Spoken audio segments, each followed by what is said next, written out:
The World Bank is arguably the world's most influential development institution. But does it live up to its mission of alleviating poverty and serving those in need?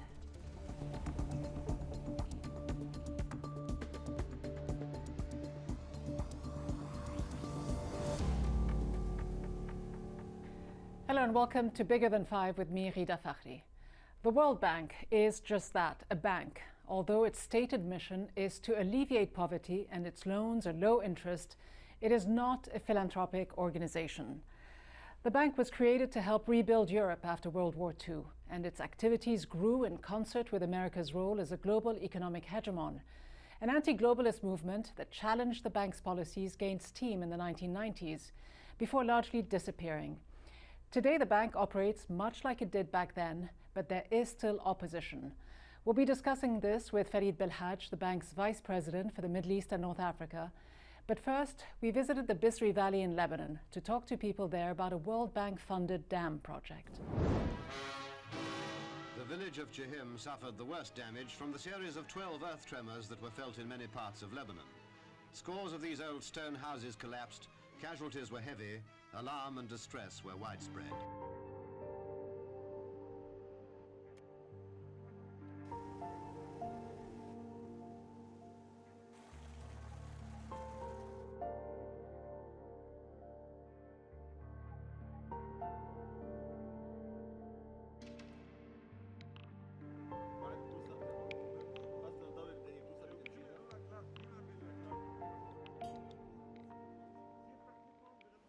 السد بده يصير ورانا فوق الجسر، يعني بيبعد عنا ماكسيموم كيلومتر.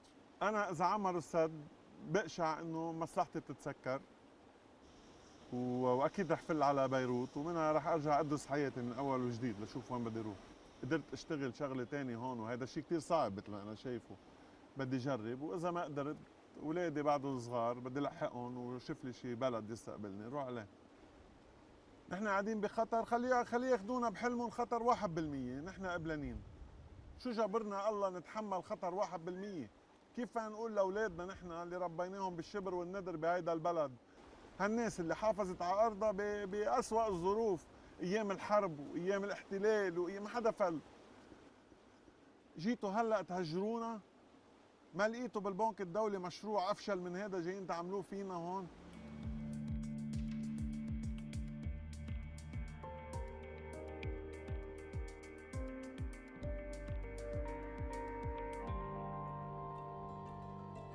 If you see in the developed countries, they are removing the dams now. You have a trend in Europe and in the US, removing the old dams built in the 30s and the 40s and regenerating the rivers and riverbanks, because all the biodiversity and the ecosystem that is being created by the water. So it's an environmental crime to stop a river flow and to make dams. So please let us see what the developed countries are doing and not the third world countries.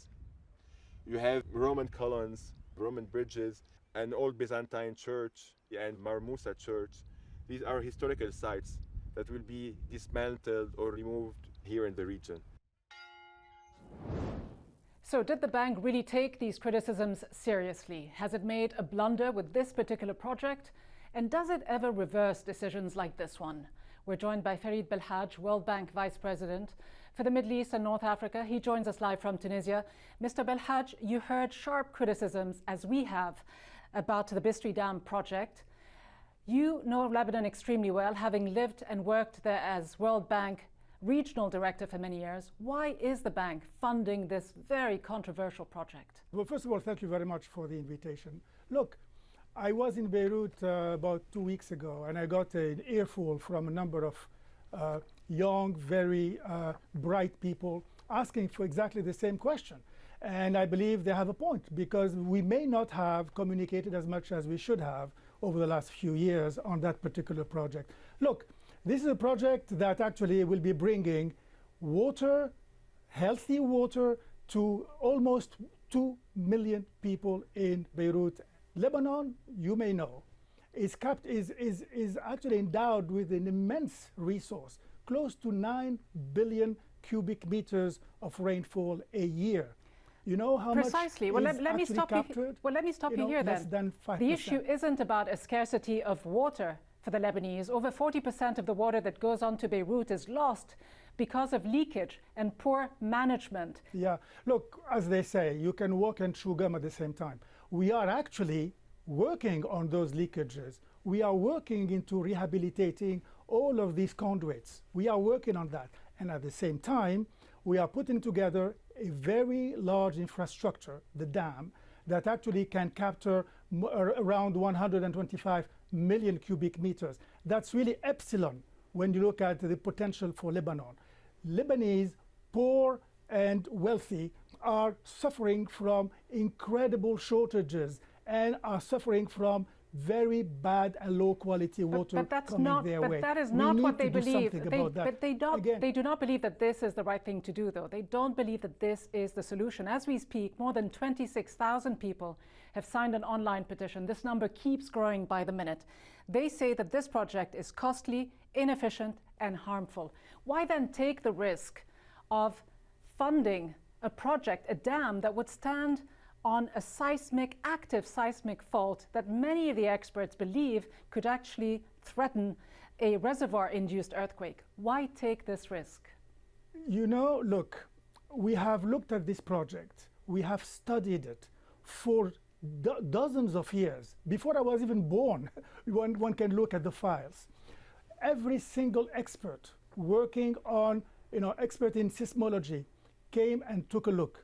All of them are in a consensus. This project carries zero risk when it comes to this project. Actually, this dam can withstand very, very high level of possible earthquakes. But clearly not all the experts agree with what you've just said and say that there are many better alternatives that would actually promote decentralized, smaller projects that are better suited for Lebanon, including better urban planning and governance. So again, the question is, why doesn't the World Bank fund these sort of projects instead of spending billions of dollars on these other projects that actually tap into the endemic corruption that exists in Lebanon and which I suspect you're very well aware of?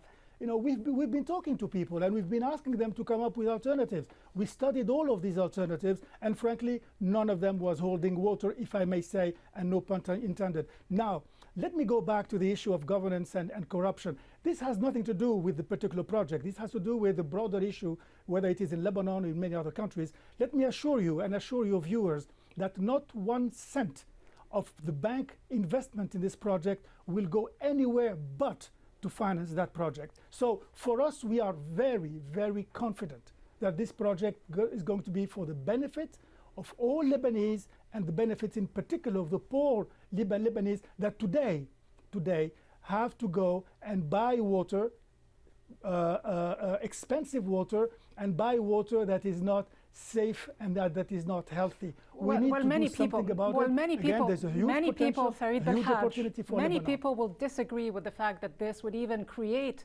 that kind of healthy drinking water that you are suggesting it would. You said that the World Bank has been in the business of studying these types of projects for many, many years. But the facts state that the World Bank has, in fact, under pressure in the 1990s, moved away from funding these mega dams. In fact, the industrialized world has moved away from them. Here in the United States last year alone, 82 dams were dismantled. Why then is the World Bank pushing these mega projects once again on the developing world? Just to put the record straight, we are not pushing anything on anybody. This is really a conversation that we had with the various Lebanese government for years and years. Second, this is not a mega dam. This is a dam that is quite modest actually in terms of its structure and in terms of how much water it will be able to capture. We're talking about a dam that would hold 33 billion gallons of water, that would be 70 meters high. But putting that aside for a moment, we're also talking about the cost of this sort of project. The Lebanese have taken out a loan of $600 million in order to build this dam. They've already got a debt of 150%. Actually, it's 151% of their GDP. A new report by the World Bank actually stated, quote, that this is unsustainable. Can Lebanon afford this loan? Who's going to pay it back and how? Yes, it is true that Lebanon is having an incredibly high debt to GDP, possibly the highest in the world. But it is also true that Lebanon needs infrastructure. You cannot just stop, any type of financing. You need financing for infrastructure. You need financing for, growing your economy, for making the lives of people better. Okay? So they come to the World Bank. They get not only a very, very low interest rates, 1.5%, 2% over 30 to 40 years, and they have the technical assistance, they have the implementation capacity, and they have the transparency and the security that there will be, good governance going through the implementation of the project. Well, you mentioned good governance, and I know that good governance is an important criteria, at least an important stated criteria for the World Bank. You seem to suggest that these projects benefit people, but the data points to the fact that they often benefit not the people, but companies involved in these projects and the political leaderships. The World Bank, we know, imposes harsh conditionalities on governments before granting them loans and finance. These austerity measures, we all know, actually hurt the most vulnerable, the people the World Bank and others profess to help, not those in government. So shouldn't the end of corrupt practices be the first conditionality, the first string attached to these sort of loans? You are actually right on the spot. If we have a conditionality, and yes, we do have conditionalities, these are transparency, good governance, efficacy. These are our conditionalities. And speed of implementation, this is our conditionality. Absolutely, I fully agree with you. You agree with me, yet if we look at the wider Middle East and North Africa region, I just want to actually take you to Egypt. I know that a recent World Bank report actually praised the reforms that were implemented in Egypt. The World Bank recently approved a $200 million investment project, saying the country has shown strong commitment to reforming its economy. But let me ask you this, is President Sisi truly reforming the Egyptian economy? All of the evidence, the accounts would show that he's actually busy implementing and actually strengthening his grip on power. And we also know that the military establishment controls anywhere from 45% to 60% of the economy, and that's according to Transparency International. So hardly the kind of economic reform, I think, that is praiseworthy. Would you accept? As a matter of fact, look, Egypt has done tremendous reforms over the last few years, 5-6 years. They have gone through reforms that are painful. And what they need to do today, what they really need to focus on is, ensuring that the people of Egypt who have, sacrificed because of these reforms, well, that these people are really protected. But should the World Bank, again, I ask the question, should the World Bank be funding projects in countries with rampant corruption? Well, as I mentioned, you mentioned that for Lebanon, and I said, look, it is true for every country where you have lapses in governance. I agree, you have that. And this is where the World Bank comes in with its transparency and with its way to implement that is really making people accountable. Ferid Belhaj, World Bank Vice President for the Middle East and North Africa, thank you very much indeed for joining us. Thank you very much, Rida. The president of the World Bank is always an American. There has been talk in recent years of opening up the process, but as one nominee from Lebanon found out earlier this year, the Trump administration still considers it a position reserved for an American. I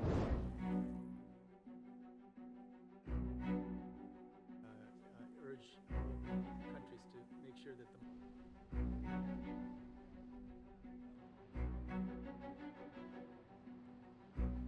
I was reading a Financial Times article, and I realized that the candidates that were being considered or that might be in the running have similar experiences to mine, and I thought, why not me?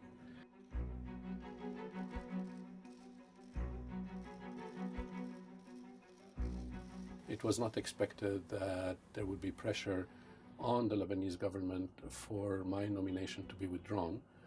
And this is what happened, unfortunately, and the Prime Minister decided that he was not able to sustain my nomination and decided to withdraw it. America is the largest contributor to the World Bank, giving it over $1 billion every year. My administration has made it a top priority to ensure that U.S. taxpayers' dollars are spent effectively and wisely, serve American interests, and defend American values. David has been a strong advocate for accountability at the World Bank for a long time. it should be run by professional. It should be run by the best person for the job, regardless of nationality. So then, does it matter that the president of the World Bank is American, or that Donald Trump actually considered nominating his own daughter for the post? And under David Malpass, what can we expect to see from the bank? There has been speculation he could push for cutting lending to China and the other BRICS countries.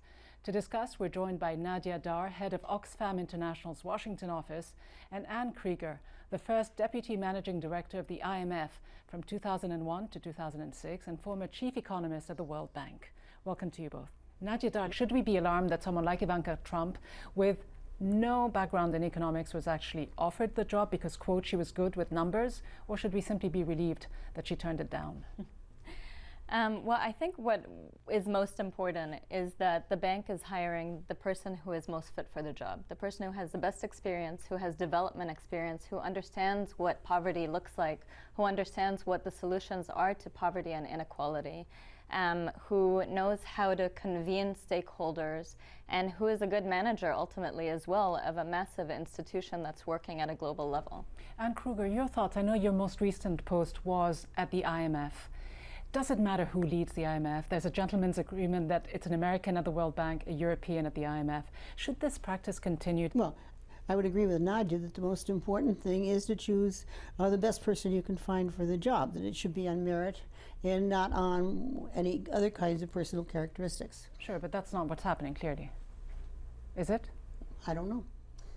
I don't feel that that is happening. I feel that there has not been competition. The gentleman's agreement that has stuck for the last 75 years, despite the bank and the IMF actually coming out and saying that they have open, merit-based, transparent processes, despite all of that, we still had Jim Kim won as an American, perhaps you could say fair and square. Back in 2012, there were the three candidates from Colombia, from Nigeria, and from the States. 2016, he was the only candidate running. What about the lending practices, Anne Krieger, that we see today at the World Bank Group, including the IMF and all of these different institutions?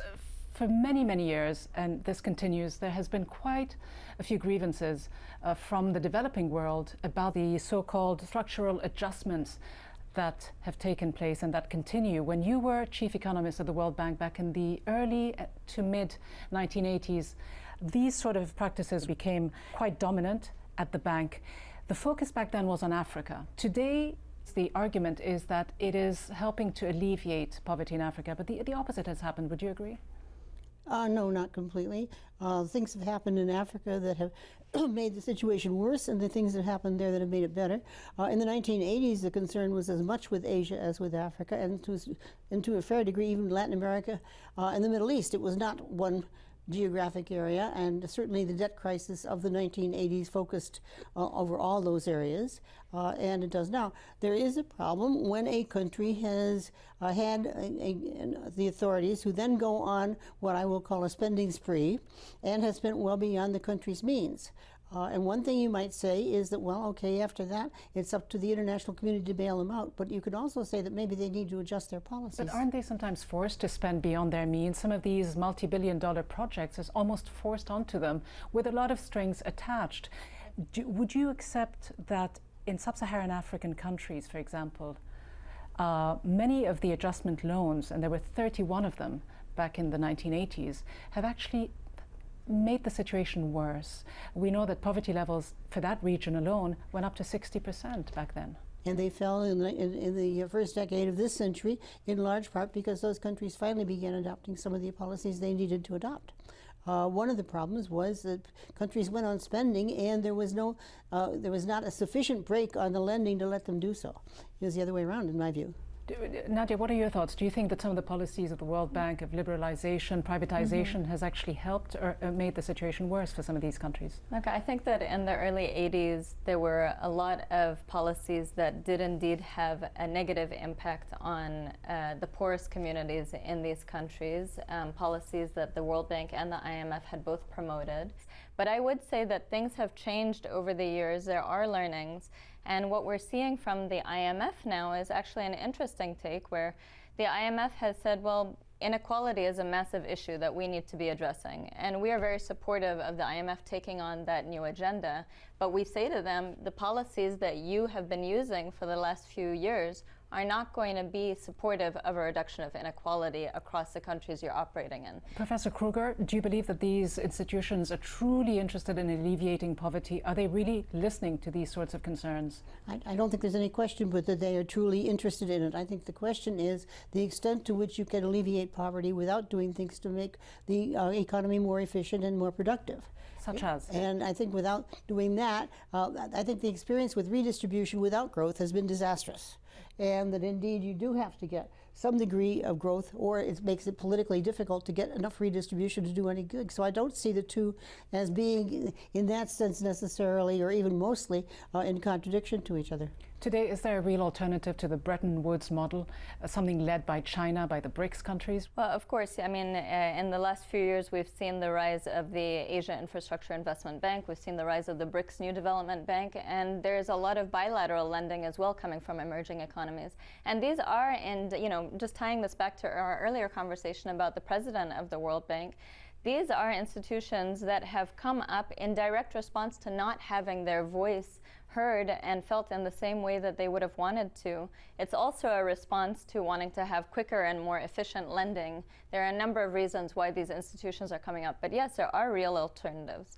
Doesn't undermine the still importance of the other institutions that we have. Professor Kruger, to what extent do you feel that the critics who suggest that there is an outdated ideology within the World Bank group system that forces managers to pursue bigger rather than smaller projects for self-interest? The World Bank group is the World Bank, and I haven't been there since 1987. So what they're doing today, I really do not have enough knowledge of to speak of.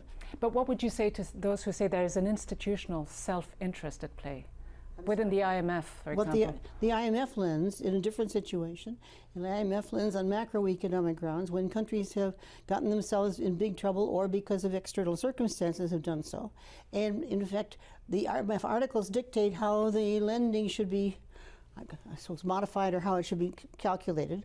And it has to do with resuming sustainability, because countries get to the point where they cannot borrow, they cannot print money because they've already got high inflation and other things, and without some kind of financial support, they are going to continue going down very fast. In those cases, the parameters normally are set by what is available within the country by way of resources and what can be expected to happen over 2 or 3 years with whatever the necessary policy changes are that can bring them back to some sort of sustainability going forward. So in that case, I think quite the contrary. The IMF, at least as often, has been responsible for lending not large enough as has been for lending too much. I think it goes both ways. Is that fair? Well, I mean, I would say on the World Bank, just thinking about these big projects that you are talking about, there is a flaw in their incentive structure. Ultimately, the staff in operations are incentivized through their, annual progress reports even, as to how much money they're getting out the door. Because ultimately, although the World Bank does have a mandate, which I think all of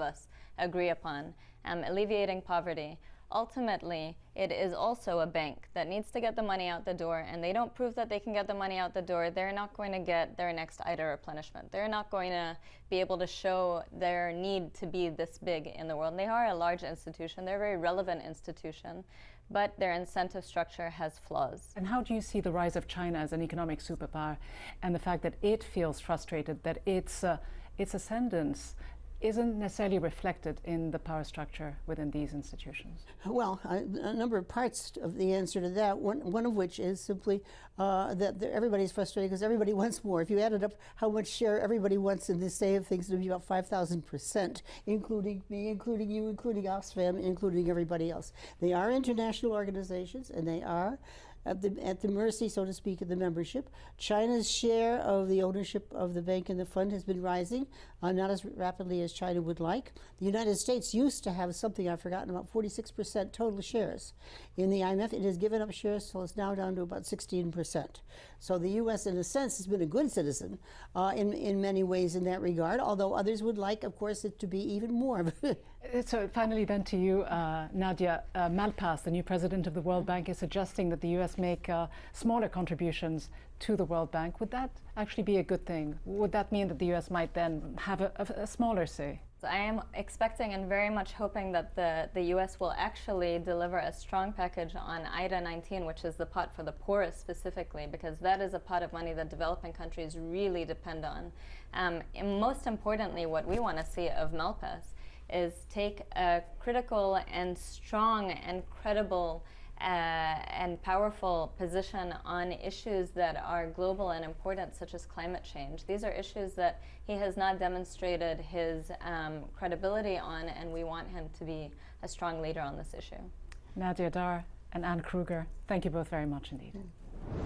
Will the new president of the World Bank use his position to put economic pressure on China or other countries?